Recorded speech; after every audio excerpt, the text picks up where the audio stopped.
You're listening to the ESO Network, your station for all things geek.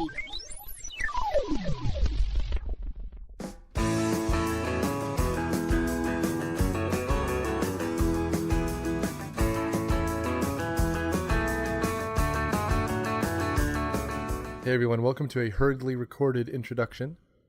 There's a guy coming to clean out the vents, and you might already hear his machines in the background. Hopefully I edited that out, though.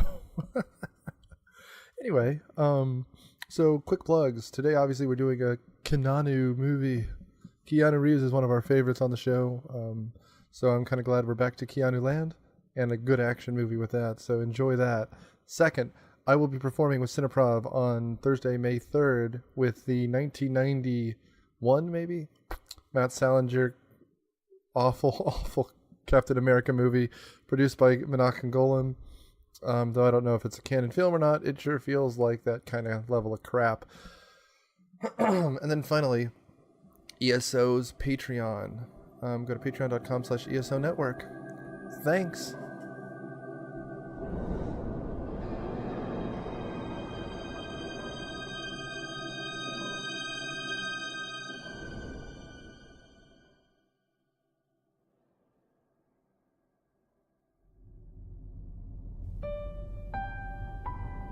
We don't go in there.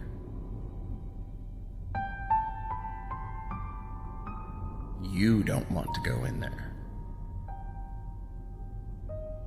There's a reason that chamber has no door.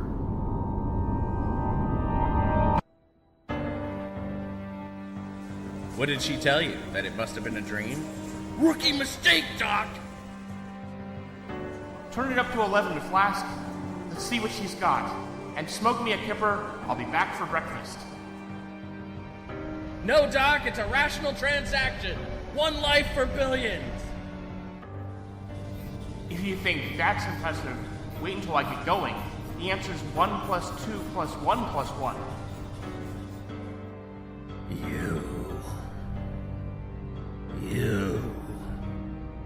You must be truly desperate to come to me for help.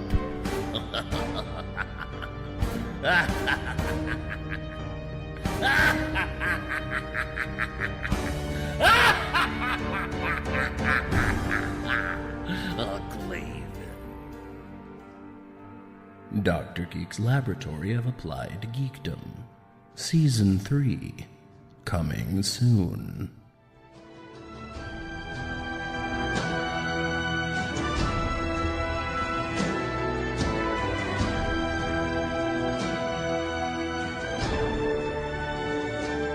Welcome to Myopia Defend Your Childhood.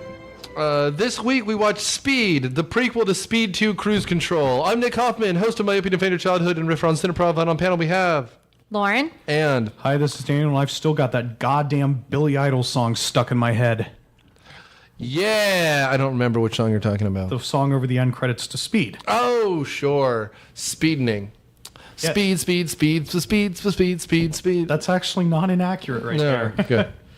So this week we watched the Keanu Reeves classic with my boyfriend Keanu Reeves. He's my boyfriend, don't you dare. Oh, he's so good in this movie. Mommy, Daddy, don't fight.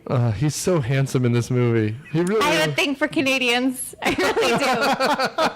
Well, I mean, he's gorgeous. I think, God, it's been a while, but when we did Patrick Swayze movies, I was just as enamored. But he is not only good in this movie, but you realize in some ways The Matrix kind of ruined him, because he's great when he's in an action movie. He's good in Point Break too, which we haven't done yet and we might do, but he's damn good in this movie. And he looks good. I mean, at this point, we've got peak Keanu. There's some little tricky moments with him, but yeah, overall he's actually playing a character instead of Neo again. Well, he's good with these action movies because his acting is so bad. That's what these kind of movies need. Hey, that's really mean. You're being really mean to me right now.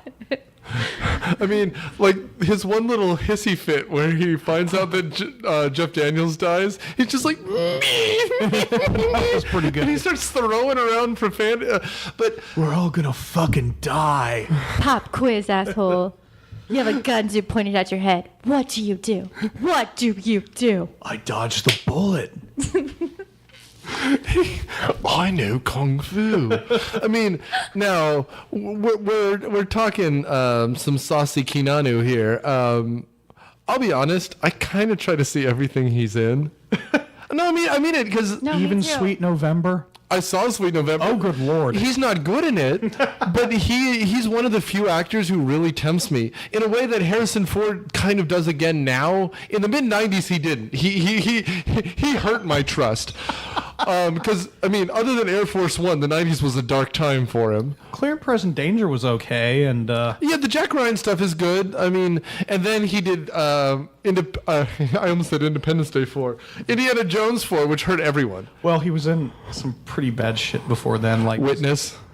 No, that movie he did with Josh Hartnett back in the early 2000s. Remember that? Firewall? No, Hollywood Homicide. Yeah, that was it. Firewall is unwatchable, too. I haven't seen it. I did thanks to Riff Tracks. Thanks, guys. But Keanu Reeves, I've probably seen most things. And with John Wick, he's kind of back on top of the world. Even though the second one wasn't good, he's still good in it. It's just not a good movie. Like, Is that why you have that still from My Own Private Idaho hanging in your bedroom? well, I mean, yeah, I also have the Gilbert Grape Room as well, but that's for other reasons. Of course. Yeah. I have to agree with you. There's something about Keanu that is magnetizing. You can't look away. And I'm sorry, have you guys seen Constantine? Yeah. He was amazing. Oh my in God. That. Ugh. That showed he was an actual actor. I mean, here's the thing. Constantine's not a great movie. He's good in it. He's not playing John Constantine. He's playing the character they wrote for him.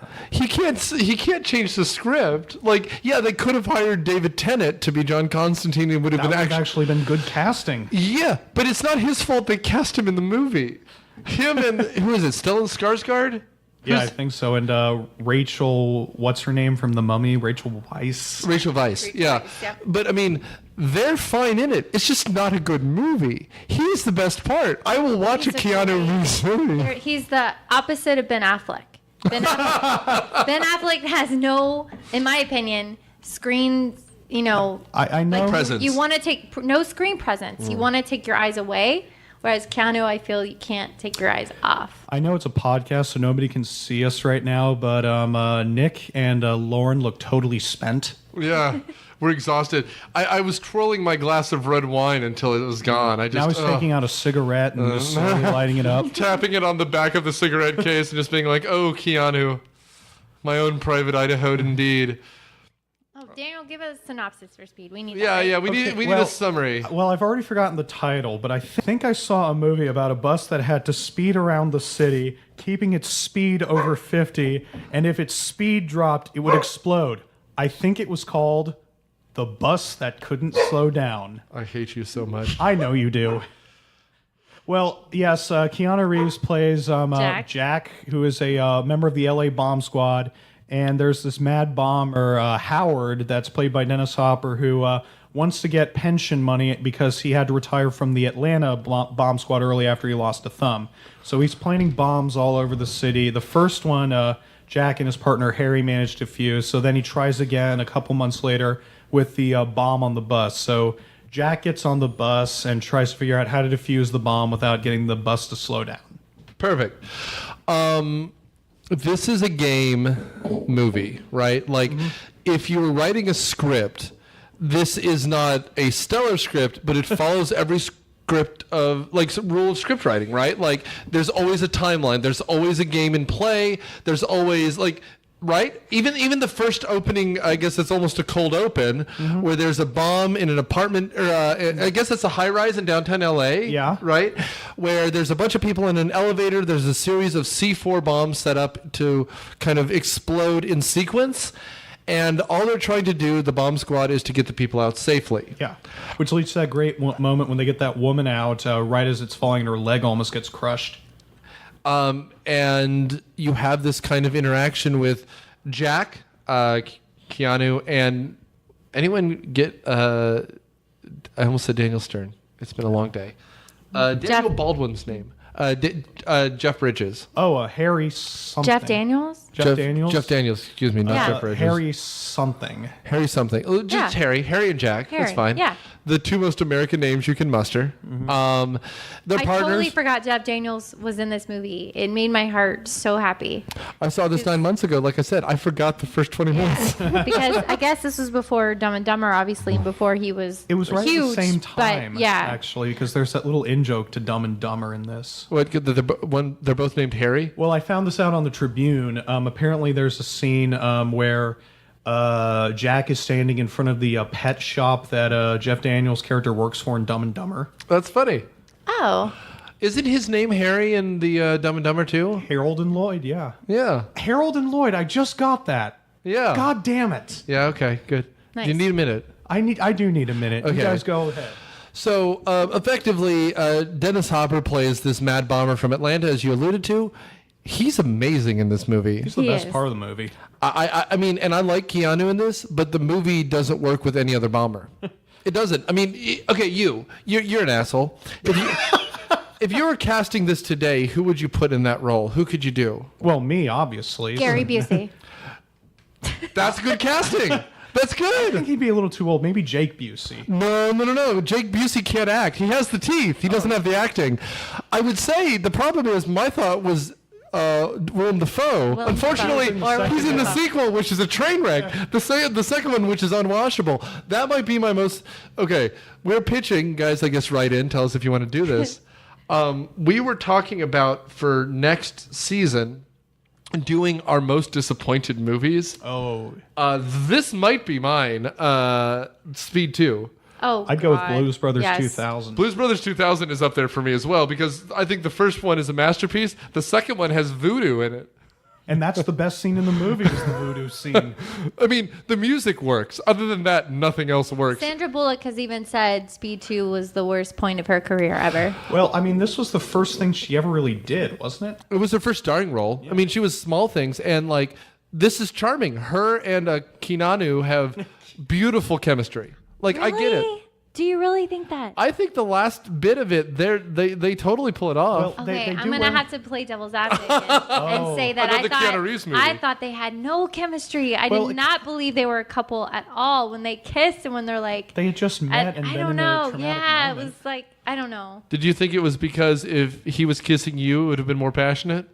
Maybe. It kind of works for what they're playing because, you know, she's a scared civilian and he's this supposed to be this big tough guy whose veneer is cracking and, you know, they're going through a traumatic moment and that happens. Well, Yeah, you know, I it's like- personally did not buy their chemistry. I think Sandra Bullock made her, Sandra, and Dennis Hopper make this movie. I did believe that at the end of it they were going to have sex. Okay. That I believed. I just in general, I imagine people have sex with Keanu Reeves, but And Sandra Bullock. and Sandy Bullock, yeah. Yeah, what do you guys think of her? I'll tell you what, she has a character arc, which is actually well done. Like she's kind of the annoying, like I've known this person before, the one who wants to make friends with everyone on the bus, everyone who she's the queen of the bus in this case, or the king of the bus, and the asshole I'm thinking of. But whatever. And then she has to develop actually character traits because she all of a sudden is responsible for lives. And frankly, I think someone who has a thankless job but does a good job is the bus driver. Oh, Sam? Well, I mean, I think the actor is someone who's just sick of everyone's shit. He's like, "Hey, Sandy Bullock, just get on the bus." And then when he gets shot, he has to deal with I mean, he's fine for a character actor who does nothing. For an unknown guy, I liked the guy whose luxury car got hijacked by Jack and was all paranoid. you want to talk about a Looney Tunes bit from 1941. Oh, that was great. I mean, Also, Alan Ruck. Alan Ruck. Alan Ruck was Cameron from Ferris Bueller. That was another surprise that made my heart so happy. Keanu Reeves, you're my hero. I could only picture him as Cameron forever. So whenever he's in this movie, and he has the best where he's taking pictures, and they go to the airport, and he goes, "Well, I've already been to the airport." Is Twister a Stay Tuned? Beautiful. Is Twister? Is that a Stay Tuned? Oh, Twister's 100% a state. Because he was in that too, and that was amazing. So is Philip Seymour Hoffman playing a guy who's talking about the suck zone for 2.5 hours. Oh yeah. But I mean, Alan Ruck is a guy who almost had a career there, right? Like He's actually done a lot. I checked him out on the Tribune, and he was, he did some major blockbusters. He was on a TV show for a good long while. he was in a Star Trek movie, right? He was in a Star Trek movie. He's done stuff. I mean, he's just. I'm exactly Lauren's age. I swear I thought he was going to be someone growing up watching that era of movies, with him and Ferris Bueller, of course, is one of the first comedies I really got. It's just weird to see him show up. Now, he elevates whatever he's in. Like, you could have put any rejected SNL character in that role and it would have been the same. I mean, this is 94? I'm just picturing, what's her name from UHF? And, Large Marge? No, Victoria Jackson, right? She's SNL. Yeah. I mean, frankly, this is 94. You could have put Robert Downey Jr. in the same role. He wasn't doing anything in 94. He was in Natural Born Killers in 94. And how big was his part in Natural Born Killers? This would have been a bigger part. No, it would have been about the same. Rejected SNL character. Okay. Robert Downey Jr. There's been bigger rejected SNL characters. Randy Quaid. What's his name? John Rocket? What's his name? Oh, Charles Rocket. Charles Rocket, the guy who killed himself. Oh, yeah. He was fired for dropping an F-bomb. Yeah, I know. But I mean, like, he does fine. Alan Ruck is fine. Like, he plays an asshole. He's just like, I'm in the city. I'm going to make it big. I don't know what his deal is. He's a tourist who just wrong place, wrong time. He's also one of these people who has to be friends with everyone on the bus. He's making joke-em-ups that no one wants to hear on public transit. On public transit, you put your headphones on and you shut up. Yeah. That's the rule. You don't bother people. Sandra Bullock also pretends that she sits in gum so she can get away from him. Talk to him. I love that. So, Lauren, do you have moves to get away from guys who are harassing you in public?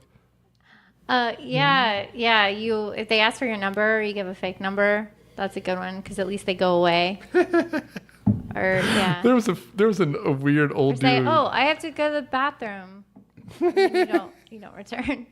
There was a weird old dude who was sitting next to me on the airplane who was hitting on the stewardess that I had to.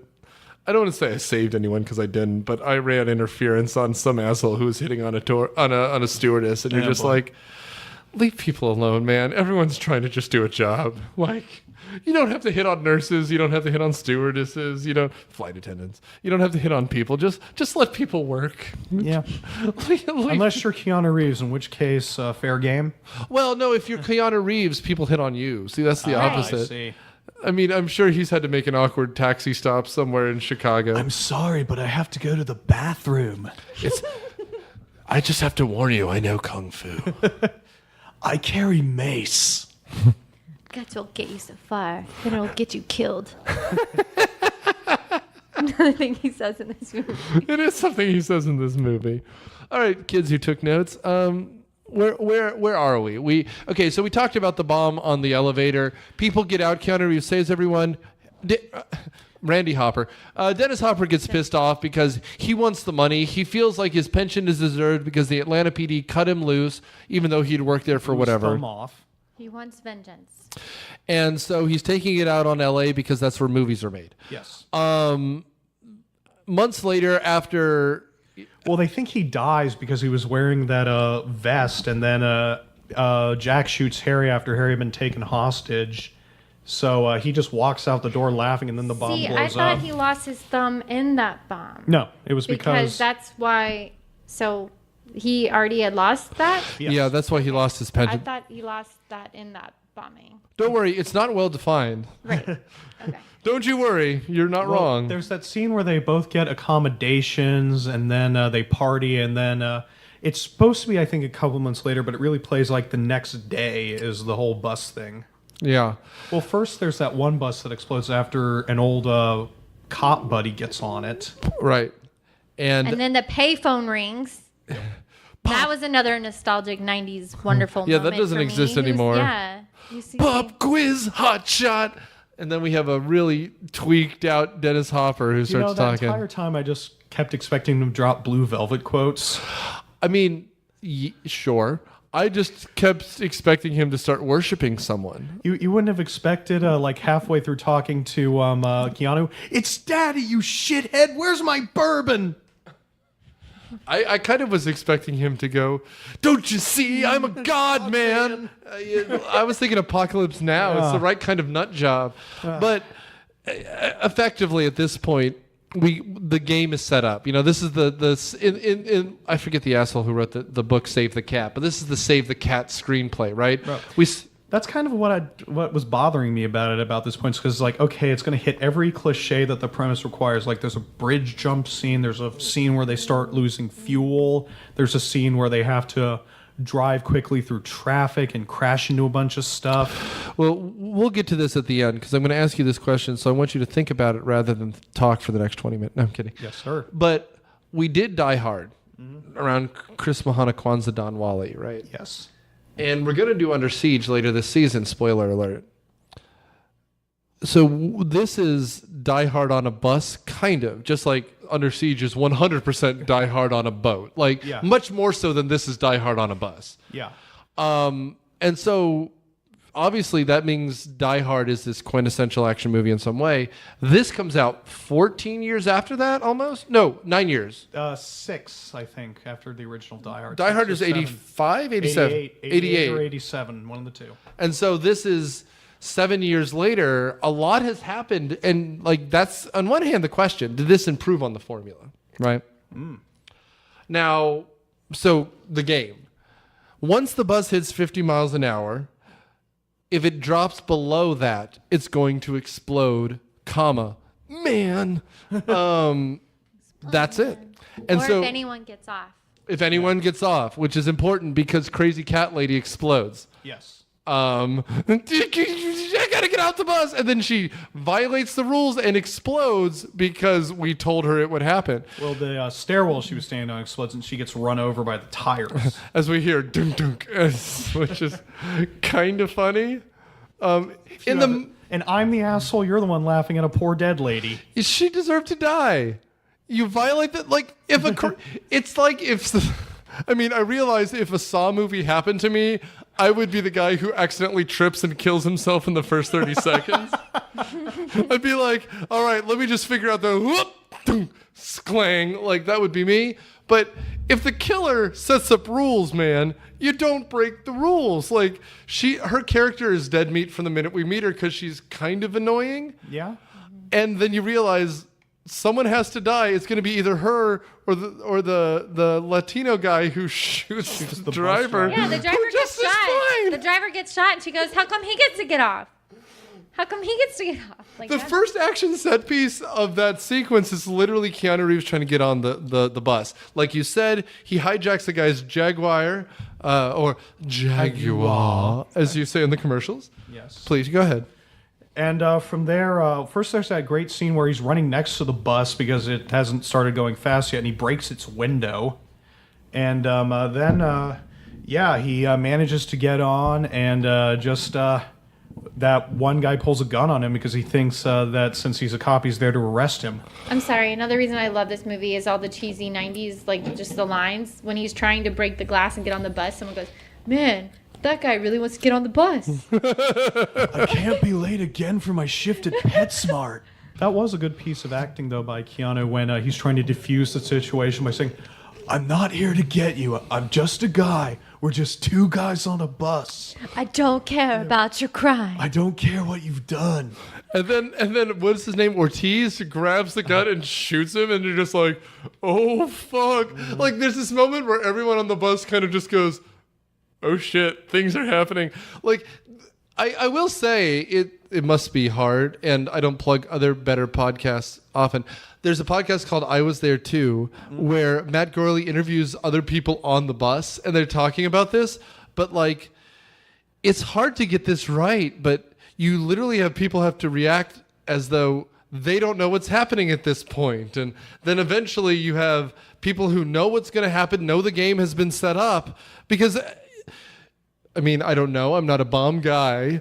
But if you tell people this whole room is filled with bombs, they're going to panic. And if everyone panics on a bus, that's a problem. They do a good job of trying to escalate this. Director Jan Devant. That's his name. I know that's his name.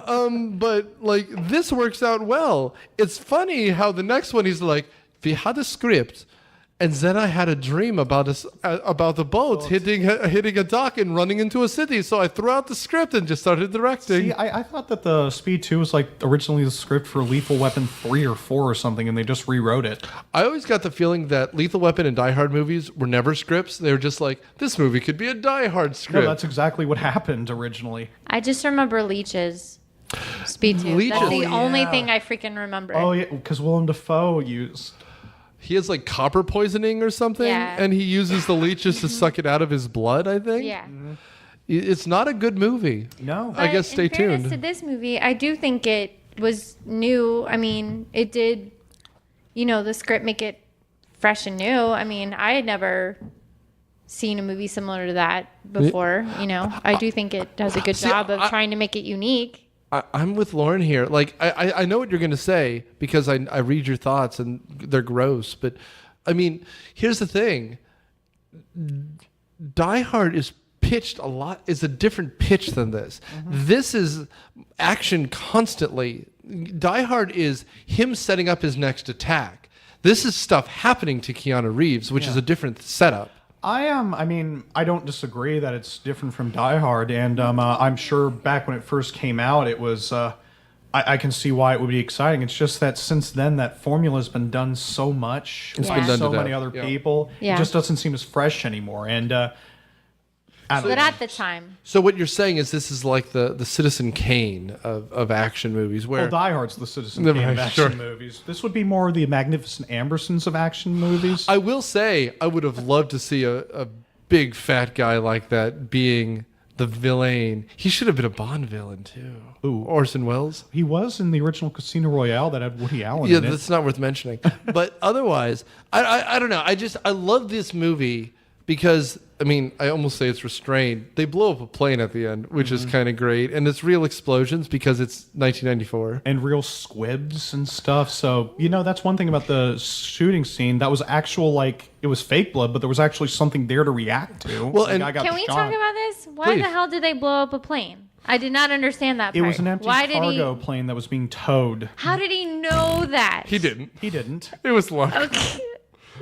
I mean, you see my point? We literally had a 9/11. So I'm going to save these 15, 20 people on a bus to just blow up a plane that maybe entirely filled with people I don't know. It was just cans.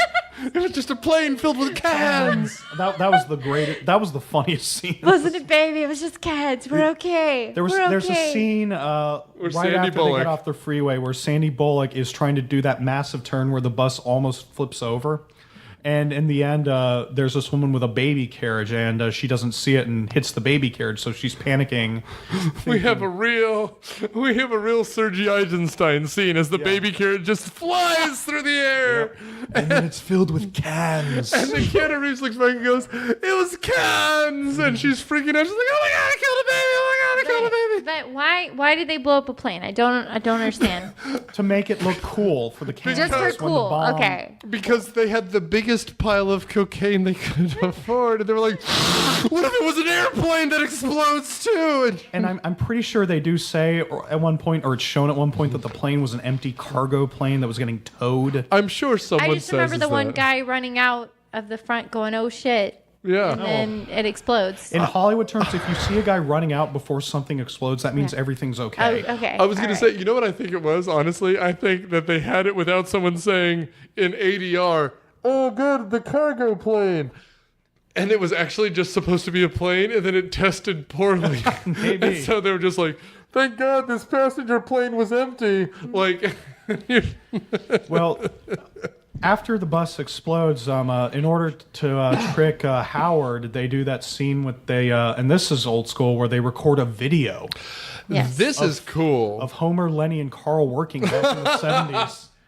This is the bus that couldn't slow down. Yeah. This was a cool bit. So effectively, Dennis Hopper, Harold. Yeah, Howard. Howard, excuse me, whatever. H-bomb. So what H-bomb is? I like that. H-bomb is watching them through a closed circuit camera. They realize Keanu is like, "How is he seeing us, bro?" And he realizes because that you and the Wildcat are just going crazy. Wildcats, man. That was his Sherlock Holmes moment, man. Like that was him being the world's greatest detective, which makes me realize Keanu Reeves should be Batman, or at least Nightwing. He'd be a good Nightwing. He'd be way better than Ben Affleck. Sorry. Well, no, actually, I want Ben Affleck to be Batman and Keanu Reeves to be opposite him. There you go. Like to be his enemy, to be his nemesis. Like they would be a good like, Batman, it's you again. He goes, Nightwing, bro. Like, he could be the Green Red light. Hood with Green light. I love Jason it. Todd coming back to life and trying to kill everybody. he could be Red Hood. I don't know.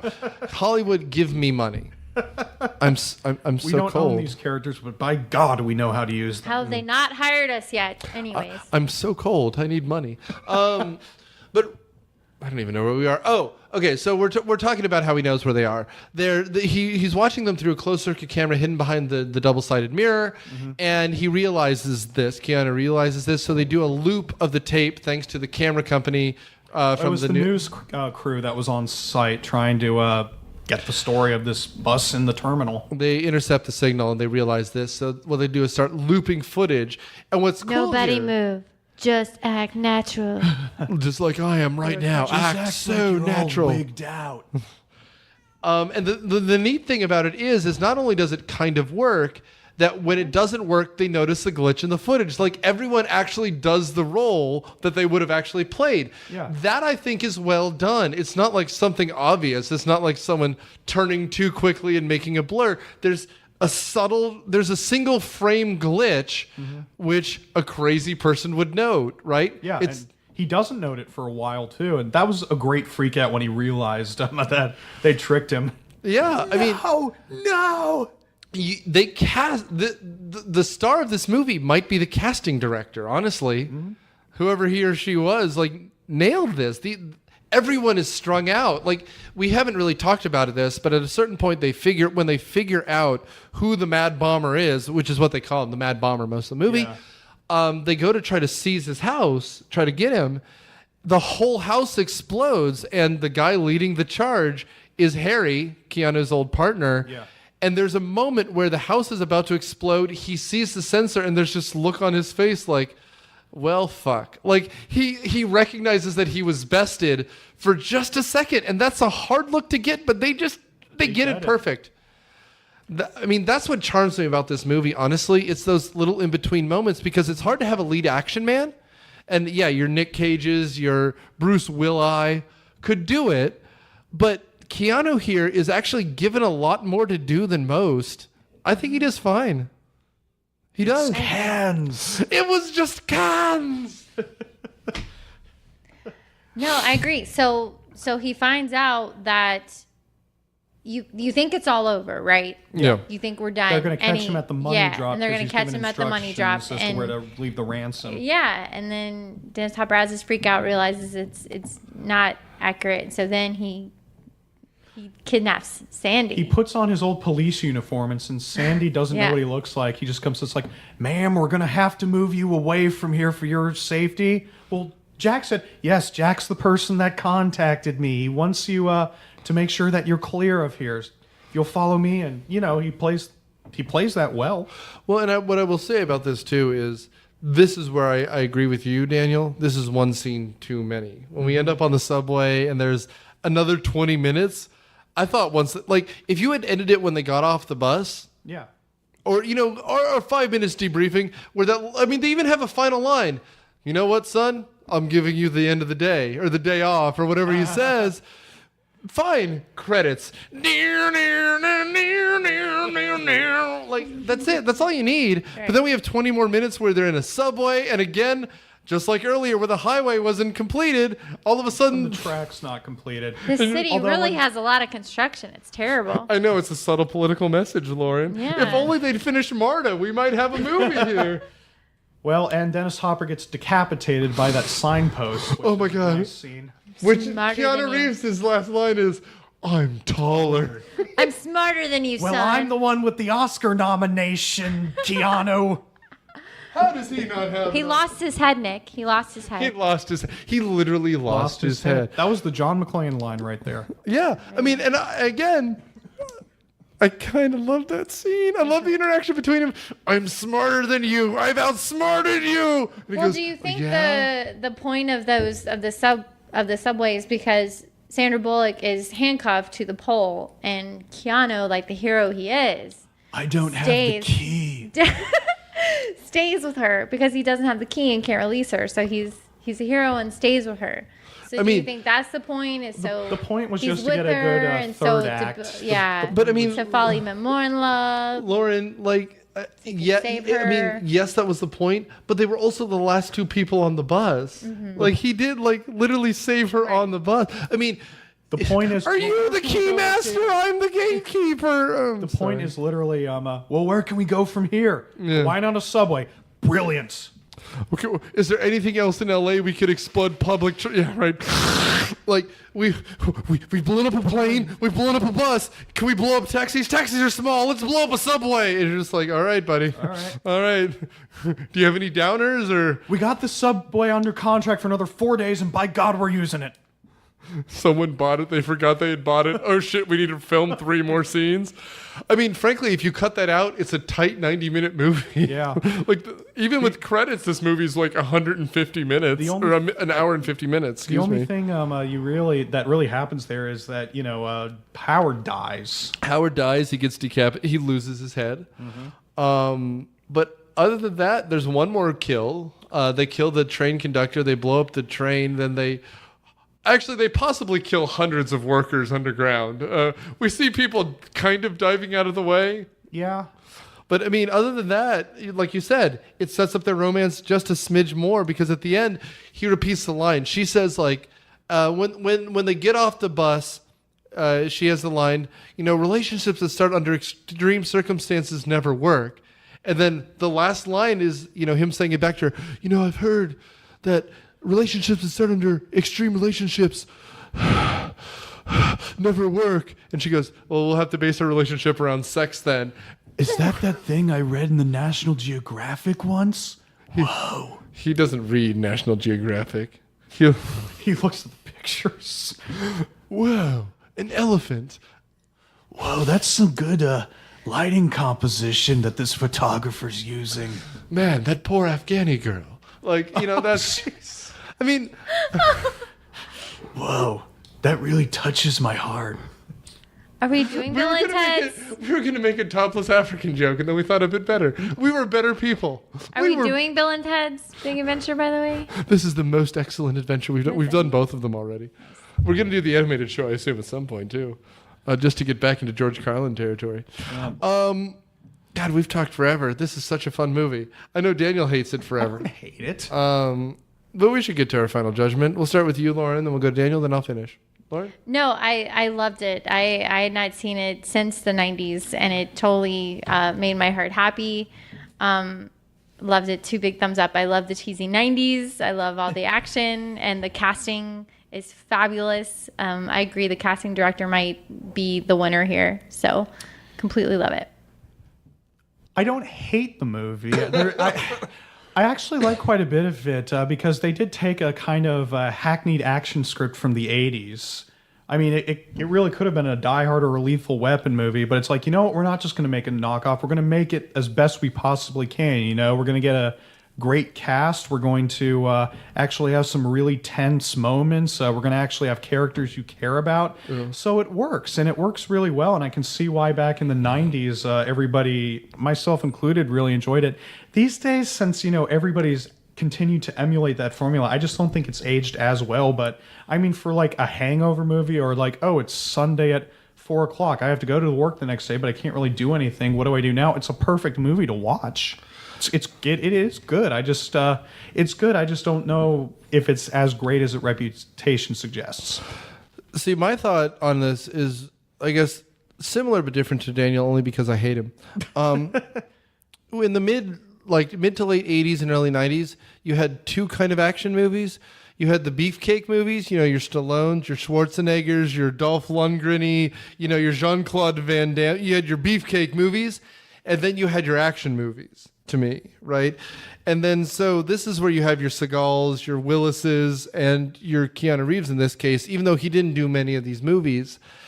That's the amalgam I'm dealing with here. Because you're right, if you put Die Hard at the top, this is maybe in the top 5. But in an era where this is not only a big genre, this is kind of the only genre other than kid power movies like The Mighty Ducks. This is a hell of a good movie. In an action, so for me, action movies like this are in a genre like Bond movies. There's easily 50 of them in this era. This one might be in the top 3 or 4. And so for that, I give it credit. This movie is tight. The downtime is necessary so that you can have a breath or a bathroom break in between. But all of it's even used for character development. We figure out kind of why he's a terrorist now, which you don't get in some of the later Die Hard movies. Or Lethal Weapon movies, for God's sake. The Lethal Weapon movies really become a trend. Or Beverly Hills Cop 4. Ooh, yeah. The re Eddie Murphying or whatever. Which I think is also Dr. Dolittle 2. It's been a while since I've seen those movies. Yeah, they do kind of blend together. But I don't know. I like Keanu Reeves in this. It proves to me that he can kind of do action. And I don't know what the Wachowskis did, but people say they saved his career. I think they just were another step. Honestly, he's good. He's good without them. They're bad. They're bad without him too. Anyway, so with this in mind, of course, it is traditional this month that I give a hint, and it's not been going well because I forget to look it up every time, but I have a hint for you. Unfortunately, it took me a while. So it's going to be simple. Next month when this comes out, it is, they've just released about 2 days before this episode comes out, the new Avengers movie. And so because of that, it is the only true Avengers movie from the MCU that fits into our category. Oh. So stay tuned next week and every future week when we put a little bit of your past on trial. It's Blade 3, isn't it? It is. We're talking about Wesley Snipes for the first time on this podcast. And frankly, we should spend a whole month on him. No one's ever done that before, have they? Oh, of course not. No. That's totally an original idea. We're out, guys. Thanks for listening. Thanks. Bye.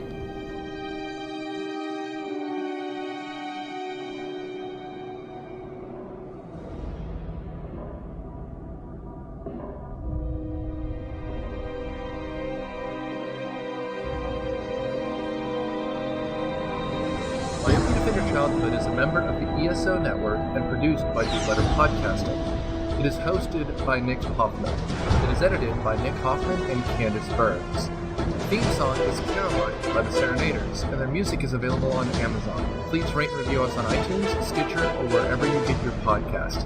And tune in next week when we put another little piece of your past on trial. Thanks!